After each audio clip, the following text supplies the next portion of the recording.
path of enlightenment and what that can mean for everybody and what it meant for me and what it means to me. My path of enlightenment is a work in progress, a process, a never-ending growing, a daily practice.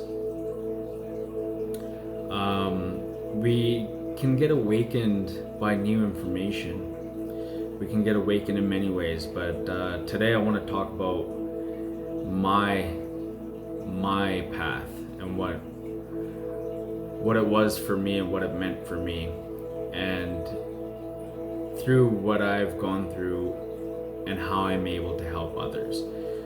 But a little bit about me. In 2010, I was in a car accident, a severe car accident. I'll make a video talking about my past once I have more views and people start asking me questions about myself, about my past life. If I start from there, people will have, we're people, right? We have a trajectory of what our insights are on that individual, rather than being open to everything and attached to nothing. So when I view people, I wonder so many different things, where they come from, what they've gone through.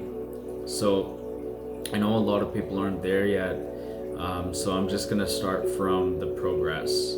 So in 2010, I hit a house.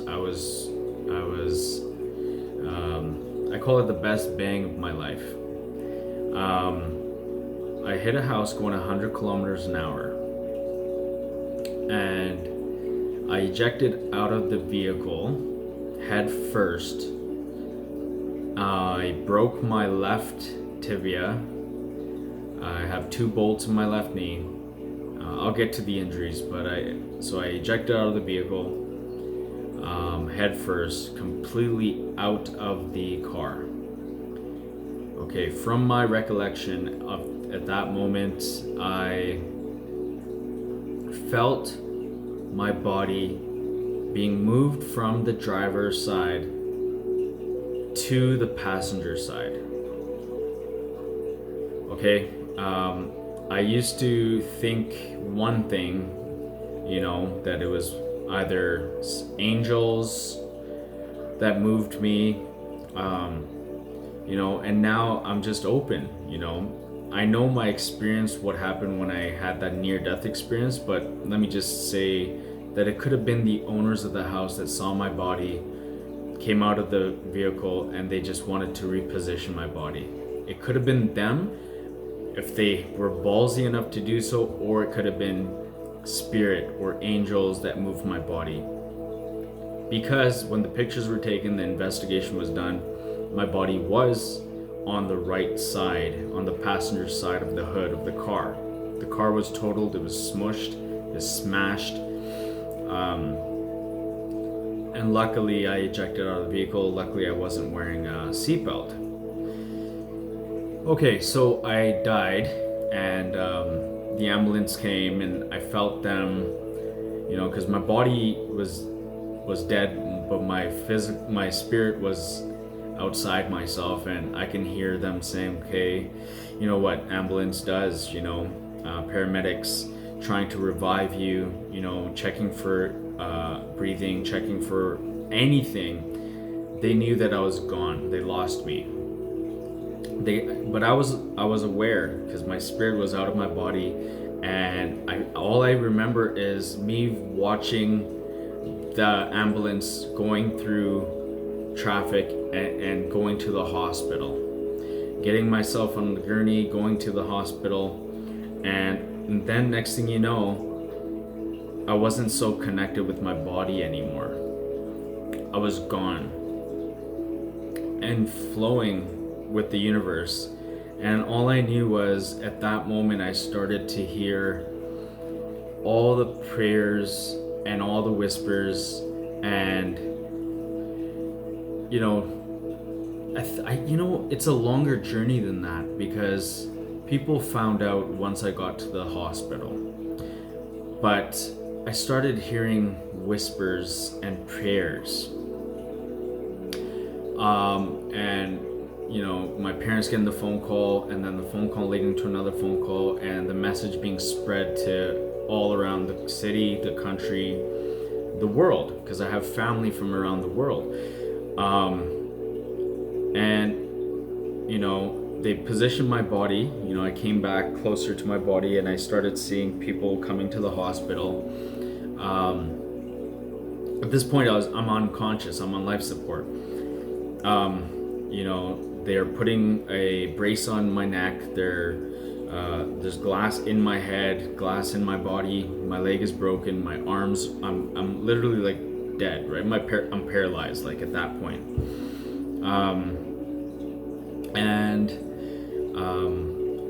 I look beat, swollen, and I remember waking up. Not waking up. I remember a white light, and that's when your body and your spirit has to go. So I remember leaving this world. So I was no longer around my body, no longer in this world, and I just had to go.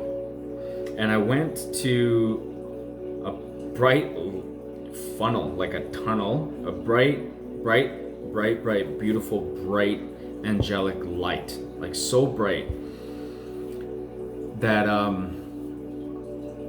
behind me, I knew behind me was black, like where I was leaving from and where I had to go towards.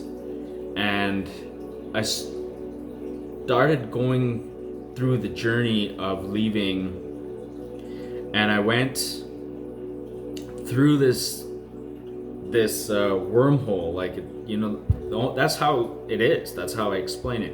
It was a wormhole, like literally getting not sucked, but it's beautiful journey. You are the traveler, and I traveled fast. I don't know how fast, light years, who knows. But as I was going, it was slow at first, but it was so beautiful that I was a spirit. And as I got closer to my destination at the end of the light, it was still all light. There were angels everywhere, beings everywhere, spirit, angelic beings, and I had this main one, this massive angel, like 25, 30 feet, huge presence, spirit, more physical, spiritual being than you can ever be. And I was coming there as a spirit, and it didn't have to talk to me with words. It talked to me telepathically, like it knew I was there, I knew it was there, and I just was like vulnerable. I was very vulnerable, and I remember asking me, are you ready? And in my head, I was like, ready for what? Because am I ready for death? Am I ready for change? Am I ready for life? And it just asked me again, are you ready to change your life, was the message I got. And I said yes right away. I'm like, without hesitation, I'm like, yes, I'm going to change my life. It was like I knew my flaws as I was saying yes, and I knew that me going back to my body, I knew there was going to be flaws and imperfections that I was going to have to deal with and fix and just keep getting better. So when I said yes to everything. I'm like, I'm going to change my life, I promise. I'm going to fix, and it was like, are you sure? Like, are you sure to yourself? Like, do you trust yourself? Like, not should I trust you, but do you commit to yourself? Are you making this decision for sure, Because I knew at that point it was life or death. Like, I could have went to the black and just died and they'd unplug me and then that's it, right? But I was not fighting for my life, but I had to make a decision. And I made that decision, and it was so beautiful, that conversation, how long it lasted. Time can't even tell, but I was there for a while.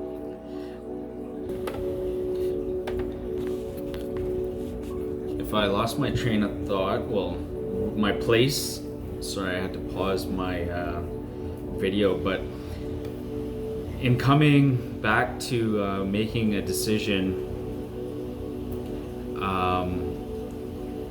it took some time. That's where I was, and I don't know how long it took, but as soon as I did, it was like a blessing, such a huge blessing over me to be sent back. And so that part disappeared, and I head back into the vortex and get pulled back into my body, and I was still unconscious. Because I was plugged in a breathing apparatus, and I was plugged into life support. So I couldn't just open my eyes right away because my blood was everything was being pumped for me. But I started reacting where I started going like this. I was very dehydrated, very thirsty. And my mom knew, luckily, right away that I was thirsty. So she started giving me ice chips. They refused to give me anything else, and they just gave her ice chips and just put that into my mouth. I was so grateful because I thought I was gonna die. I thought I was gonna get unconscious again. Even though I was conscious, I thought I was gonna die if I didn't get water. And also, my neck brace was on, and I thought I was going to die if I didn't take it off. So I took off my own neck brace while my eyes were closed and while I was on life support. And when my mom came back into the room and she saw that, she started screaming and calling the doctors, and I remember this because I asked her and they told me afterwards. I'm like, I know, I could have told you that. And I told them everything and they were shocked, stone cold. I'll get to that. But she and the nurses came, said, I have to call the doctor, the surgeon or whatever, the specialist. And the doctor just saw me, knew right away, and told the nurses what to do, that he's responding. And the nurse gave the instruction to my mom that she has to leave the room. They closed the curtain and said, are you sure? And called her back, kind of redid my neck brace. They had to keep it on, even though I didn't want them to put it back on. They put it back on to strain my neck and everything. They don't know if I was paralyzed. They don't know if I had brain damage. They don't know if I was done for, like limp or what, vegetable. But they should have known if I took that off. But so they instructed my mom again. They said, you have a choice, he's responding, it's going to be good, you can unplug him. She said, are you sure? What if he doesn't? And they're like, no, he's responding, it's a good sign. So my mom unplugged me, and I just felt myself coming into life. I took a breath and my eyes opened. The first thing I did was I put my body upright, as if I'm like Inspector Gadget. And I just put my body upright, and I looked at my mom, and my sister was sitting next to her. And I looked down at my body, and they were just in shock. They were waiting for me to say something, or because what do you do? What do you say? They were just in a shock, I guess. And I looked at my leg. It was swollen like this, literally. my bone was just, I don't know, everything was crazy. And I lift up my arm, tried to lift up both, but my whole right side of my body was like limp, paralyzed, and I can only lift up my left arm. And I can wiggle my toes, so I knew my left side was okay, but I couldn't bend my knee. I couldn't do nothing with my left knee, but my right side I couldn't do nothing. It was like paralyzed. And I used this hand to grab my arm, and it fell right back down. And I'm like, what's going on with me? Am I paralyzed? I started bitching right away. For some reason, even though I made a promise to God, I started complaining right away after waking up from life support, being blessed. You know, when you're blessed with life again. And I said, what's this? Like, I'm paralyzed. Like, what the hell, right? And my mom said, you should be grateful that you have your life back. Right away, like, she started getting annoyed from me because I was like the old Malcolm still. And I said, my knee is swollen, it's broken, what the hell, right? Instead of saying, hey guys, you know, I missed you, or I love you, or thank you, or being in a harmony feeling, gratitude, compassion, and love. So I started, one sec. And I was like, why? What the heck? It was like as if I forgot that experience and was supposed to be falling through right away. This is what happens when you're in the physical world. This is what happens when you're living in a vessel. This is what happens when you're back to life. So it's a process. It's a growing process. Daily meditation is like daily. So I had this behavior about me right off the bat. Had a lot of pain and anger and anguish and resentment, and started having all the human thoughts, human experiences of, you know, I don't want this person to show up, I don't want this person to come, you know, just not being grateful, like. And I ended up, you know, just going through that, and then knowing, okay, I had to go for surgery for my leg, and then I had to go for brain surgery, and I had to go through a lot of physical stuff. So they did my surgery on my bones and my leg. They had to put bolts in there and put it back together, and they had to put a tube into my lung because my lung collapsed. They had to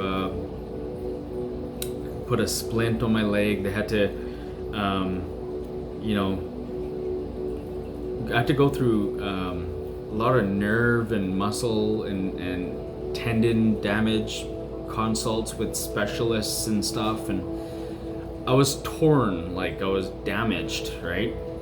And I remember waking up from not waking up, I was awake during my brain surgery. So they call anything to do with going through the skull brain surgery. Even though they're not putting a hole in your brain. So they drilled a hole through my skull here to get to my brain, and they had to peel the film between your skull and your brain because I had hemorrhaging in my brain. And they didn't know that for 2 weeks because I got discharged out of the hospital to a rehab center, rehabilitation center called Care West. I went through that. They're fantastic, you know, doing my exercises, stretches. And while I was there, you know, doctors start to tell you what you can and cannot do right away. Like, you know, the doctor thing. Doctors think they know it all, that you're never going to be able to talk the same. So I was told that I was never going to be able to talk the same. I had a lisp. Like, I couldn't talk. I talked from my tongue, and it was weird. And they said that might not ever get better. They said that your muscle damage is so severe, so torn, everything was so realigned that nothing will ever be the same. You won't walk the same, maybe. They're just precautionary and telling me all these things, but it was like as if, like a certainty, you know. But I've always had this resistance to, you know, like I was always a defiant to my belief system and what I knew. So I said, I didn't say anything. I said, okay, okay. I didn't believe it though. And I said, in my mind, I know that it's gonna heal. I'm healing right now. Like it's gonna get better. Like I disagreed. I'm like, fuck that. My bones aren't gonna heal. No, it's gonna heal now. I can't walk for months. No, I'm gonna walk in another week. I said it, and I believed it, and I started feeling my bones healing. And you know, I was in a wheelchair. I had to use crutches. I couldn't move. But I knew I didn't want more blood clots. I had blood clots. I was on blood thinners, and I started to move my leg on my own. And the nurses hated me. They all hated me because I would get up off the bed and start doing things that I wasn't supposed to do. I started putting my pressure on my leg when I wasn't supposed to, and they were just trying to take care of me. Right? They had the best interest, but they know what they know. And I'm like, no, it's healing. I know. And they would laugh and be like, come on, whatever. You just hit a house. You were dead. Like, come on, take it easy. But I was still bitter and angry for some reason. Even though I had that kind of belief, I was still didn't know other things about my life, about gratitude, compassion, forgiveness, about the world, about programs, and all the kind of stuff that I was filled with in my subconscious. So that was my beginning process. And when we'd go to the sunroom in the wheelchair, and everybody would go to the sunroom to make their sandwiches and enjoy and use the computer, we had time to do that. I met this man. I didn't meet him at first. I saw him smiling, so positive, and I saw him as this influence. I was influenced by him, mesmerized, admired him, because he had no arms and legs on one side. And here he was, the most positive man there. I think he was there for a reason. And although I had support, my mom told me, you know, read The Secret, you know, you gotta fix your thoughts, you know, why are you so bitter and negative? You have a second chance. And she helped me get through my 50-50 chance of living for my surgery, because that was 50-50 chance to survive.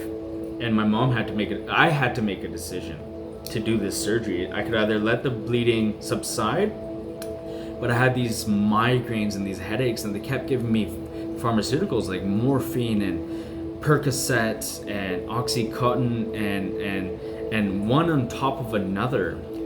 And I thought when I was getting the highest dose, and I thought it couldn't be enough to subdue the headaches. And every time I talked to the doctor, there was an increase. They could always increase your dosages. It was crazy. So I was like maxed out, and I'm like, stop it. Like, look, what you don't understand is you keep dosing me up, but there's something else wrong with me. And he's like, look, Malcolm, I believe you. I think something else is going on here. It's just that these scans cost $1,000 or $10,000 a pop to run. These CT scans or these X-rays. And I'm like, thinking in my head, so what? So what? Like, come on. He's like, we have to know for sure. I'm like, dude, I'm telling you. And all my life since then and before, I find myself having to tell doctors, teachers, lawyers, counselors, anybody, sales, companies, CEOs, owners, what to do. So I've always been this way since then. I'm directing people what to do, and this is how the world is. He's like, otherwise, what's gonna happen? What's gonna change, right? So I'm like, no, listen, something else is going on. I feel it. I feel like a gushing in my brain. And he didn't ask me these questions. I told him. He's like, then he took it seriously. He's like, you know, I think you have subdural hematoma. I'm like, yeah, something's going on up there. I have liquid in my head. And he's like, okay, well, I'm gonna send you in, okay? And then I went, and they come back and they're like, oh, you have 20 cc's of blood in your brain. I don't know how they came up with that number, but when it finally came out, I felt like a gush of blood came out. It must have been more than 20 cc's. 20 cc's, I don't know how much that is, but it was probably that amount or more.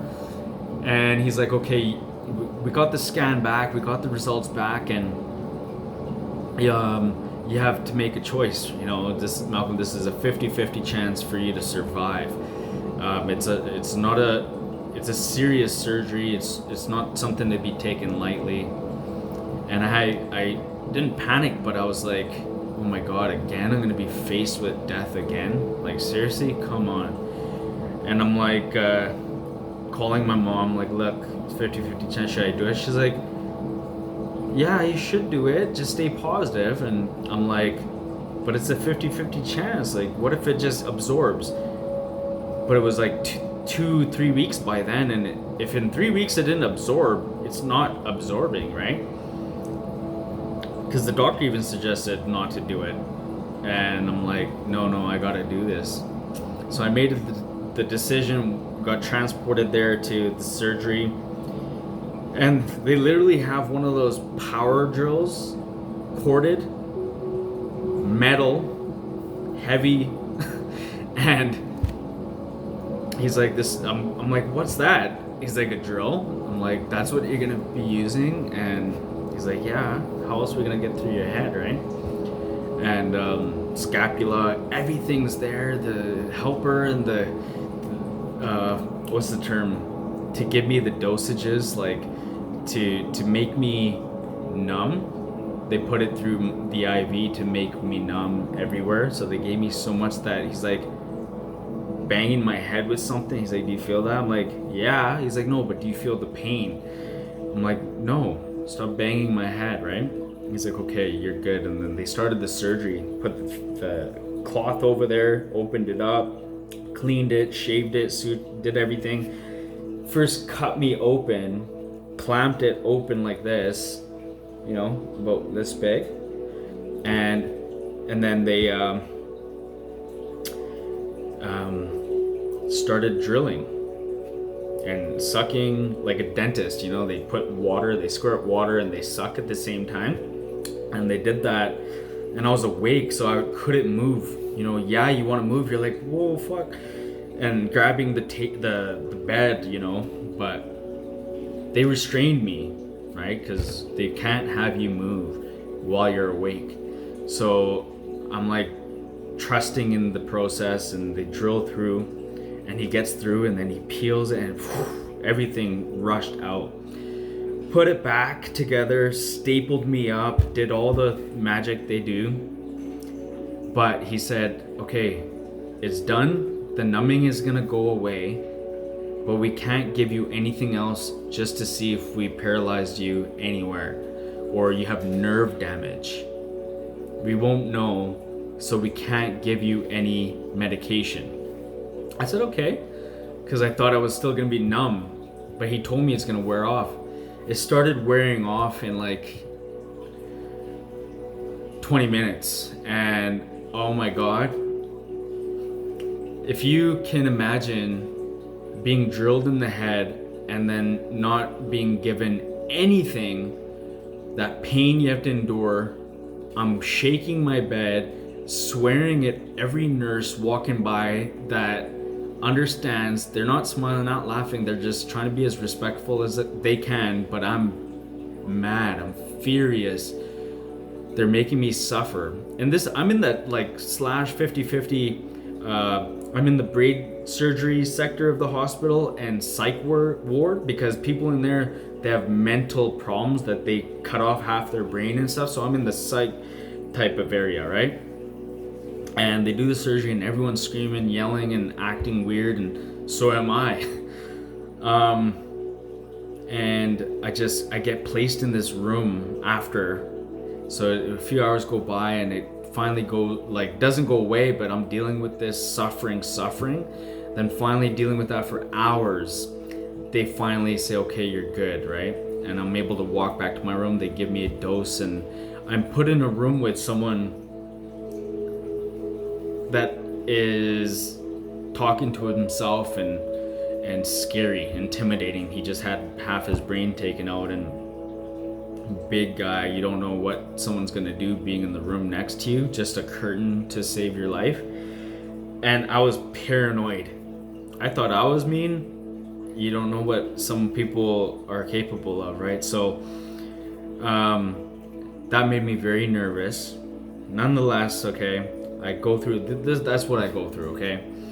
I'm not gonna talk about those things because, even me working through what I'm working through, nobody's perfect. Everybody's making progress in changing how they talk and how they bring up old stories in their head and talk about it. These are all programs. These are all things that you do to your subconscious mind. So those things you change right away. So I get past that, and what I'm trying to get to here is my progress, okay? I get discharged. They send me home back to Care West, back to the rehab center, and they discharged me after another week and a half. So think about it, a span of 3.5 to 4 weeks. I'm on life support. I hit a house. I go through all that. I'm good to go. I'm recovering. They're starting to notice, like, wow, this guy's working. Maybe I should have taken advantage more of all the friendly nurses, the rehab, the stretching, all that stuff. But it's good maybe. But they sent me home with a ton of narcotics and pharmaceuticals. I was addicted to it. It was like a 6 time a day thing, sometimes 8 times a day, taking 2-3 pills of each pill. So I was taking about 16 to 20 pills a day, blood thinners, for about a year. Okay, so now I had to make a decision and realize, what's my self-worth? Is this what's going on? And I started recalling, like, my memories and the thoughts of spiritual experience, and I'm like, I need to work, I need to feed myself, I'm paying rent. Who's paying my rent? Nobody. I'm like backdated here. Nobody there to save me, nobody there to help me. My mom was in a different province. She couldn't move and leave her life. I wasn't talking to anybody else in my life. I didn't have a girlfriend, didn't have a spouse, nothing. I was on my own, and I'm like, you know what? I either keep doing what I used to do and asking people for help, making people feel sorry for my life, self-pity, and then having people throw things in my face like, well, of course you need a ride, of course you need a favor, because my negative attitude, right? And of course people give you what you give them. So I was negative. I'm like, you know what? I'm gonna make a decision to stop, because I couldn't be nice, right? I was just like, okay, forget this. So the first step was let go of everybody, detach from everybody, let go of everything. And I did. I let go of people, every person. Not even one friend came to the hospital to see me. Which was crazy, because I was with people the night of my accident. I was drinking and having fun and partying with people, but nobody came. And I had to let go of everybody. I deleted Facebook. I let go of 1,000 people, like 1,000 people. Friends, I disconnected from everybody, family, everybody, and I just continued progressing. Started going to the gym because my physiotherapist was there and supported me and talked to me. I had a counselor and this and that, psychiatrist. So I have experience from dealing with these people, but I was reading through what they were doing for me to help me, but I was reading through them the process they were doing for me, and realized, look, I'm either gonna do this myself, or I'm gonna keep coming here and being on a program, being a part of this thing and being on these drugs. So one day I just said, forget this, and I was smoking. Oh my God, and I was smoking slowly back. When I collapsed, my lung collapsed too. So I had to go through that. Everybody relapses. So I was going through this phase of relapsing. Like, it was messed up, because I used to be a drug addict. So I was messed up, and yes, I relapsed, and it was a pity. Shame on me, that I would smoke again slowly and then feel bad and guilty, and then cut it back, and then do that drug again and be like, oh, okay. But then I always had this guilt trip, and remembering more deeper to source of why I'm here and who do I have to thank for my life. And I slowly but surely threw everything in the toilet, every drug, every pharmaceutical. Even though it could have killed me, I still did. I'm like, this is life and death. Am I going to be attached to my old self, or what's confining me, or am I just going to dump it? Blood thinners. My life depended on blood thinners, because if I had a blood clot travel to my lung, I'm dead. I dumped it down the drain, and I said, I'm either going to die from taking it or die from not taking it. And I took the risk, I took the chance, and I came off of it. And I just had faith, and I'm like, I'm so sorry. Started getting better, started changing my ways, started going to the gym, started becoming better, started putting on, like documentaries and podcasts and